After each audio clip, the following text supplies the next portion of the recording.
Okay, so the next step for me really depends on whether I'm writing a piece just for piano or whether it's going to involve some synthesized elements. If it is going to involve something electronic, then I will start working with the piece in Logic. But if it's just a piano piece, I tend to go straight into a program that I use all the time, which is called Sibelius, which I'm sure a lot of you have heard of.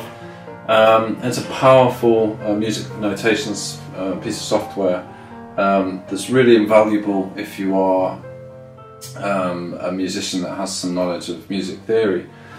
As you can see, I've got a pretty standard setup in here. You know, a lot of musicians favour Apple computers when they're working with media, a lot of video producers as well, and standard KRK RP5s, which are really good for the kind of use I give them. I don't require huge demands of them. And a little Audient ID14 sound card, which is again an excellent piece of kit, just really solid. So yeah, you know, once you start getting your ideas down, you need to actually put them onto paper, if you like, and that's where Sibelius comes in. Once I'm happy with the kind of ideas that I've got, I will start moulding the structure in Sibelius on the score. And it's a really good way of just kind of recording your thoughts and also just coming up with new ideas and, you know, working on the overall structure. I find that it's a lot easier to do that in software like this as opposed to maybe using just MIDI, for example.